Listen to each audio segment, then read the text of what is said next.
I'd like to start this off by addressing that I will not be commenting on gameplay or game design, as I couldn't even begin to grasp what goes into those elements. What I am going to talk about is the story, specifically why the story in The Last of Us 2 is the perfect answer to the question that Naughty Dog had to ask after the release of the first game back in 2013. The question that more often than not franchises fail to get right. Where do we go from here? Let's take a minute to look at some of the accolades the first game received. In October 2013, The Last of Us 1 was awarded Best Newcomer and Best Storytelling at the Golden Joystick Awards, in addition to earning Naughty Dog a win in the category for Studio of the Year. In February 2014, it received the award for Best Animated Video Game by the Annie Awards, as well as an Outstanding Achievement in Video Game Writing from the Writers Guild of America. These are just 5 of the 32 awards it would go on to win before March of 2015. The game itself sold 1.3 million units in its first week, making it one of the best-selling video games of all time. I tell you all this to substantiate my claim that The Last of Us 1 is predominantly considered to be a beloved piece of storytelling in the video game community. I would even go so far as to say it is revered by a vast majority of the people who've played it. Therefore, it's not surprising to understand why this post-apocalyptic action-adventure escapade got greenlit for a sequel. Damn, that was a mouthful. What is surprising, however, is how they approached it. Consider the movie business. More often than not, sequels to successful franchises tend to play it safe and revisit the same plot lines to that of its predecessor. Just look at the sequels to Crocodile Dundee, Air Bud, and Shrek to see what I mean. Now sure, you might get new characters and quite possibly even a bigger budget the second time around, but for the most part the story is largely the same. After all, why would they change it? I mean, movies cost studios millions of dollars to finance, and they're not always guaranteed to recoup their investment. It would simply be bad business to diverge from what they know to be a winning formula. However, in adhering to this notion, they often run the risk of creating a second installment that feels like nothing more than a diluted version of the first one. And this can leave fans, specifically fans with a love for storytelling, feeling dissatisfied. That being said, let's look at how The Last of Us 2 was handled. For starters, the genre is different. Zombie apocalypse aside, The Last of Us 1 is very much a story about family. It follows a sullen survivor by the name of Joel Miller as he journeys across America to deliver Ellie, a girl suspected of carrying the cure for the zombie disease in her system, to the forever optimistic Fireflies. As the game progresses, these two develop a father-daughter dynamic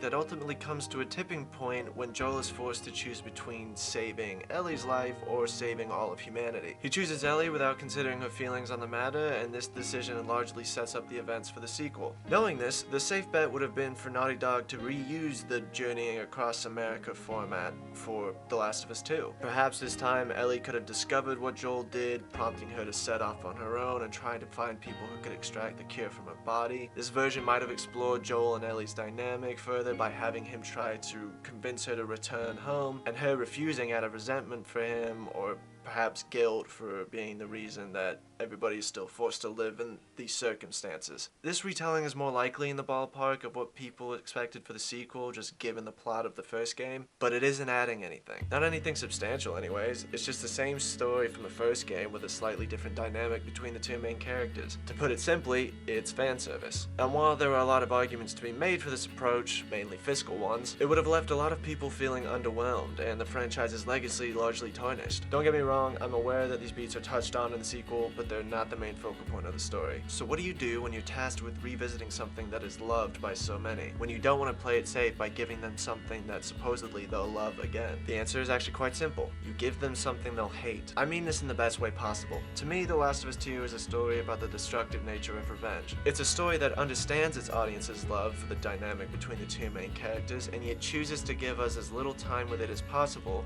to preserve the value of the first game. It is the antithesis of the original, in the sense that the first game began with Joel failing to save his actual daughter, but ends with him being able to get redemption for that mistake by being able to save his surrogate daughter. Despite this meaning he'll be dooming mankind to a life coexisting with zombies and no known cure. Whereas The Last of Us 2 starts with Ellie failing to save her surrogate father, leading her to set out on a mission for revenge, which most would argue is probably a less noble pursuit. Her then failing at that endeavor, but being given a chance for redemption with the birth of her surrogate son, then sacrificing that relationship with her son to re-pursue avenging Joel, only to decide at the very last minute to do the morally upstanding thing and let Joel's killer live, thereby failing at her mission for revenge. As icing on the cake, Ellie then has to watch as Joel's murderer leaves with her own surrogate son, only for her to return home, having made the objectively right decision, and find that she is worse off for it.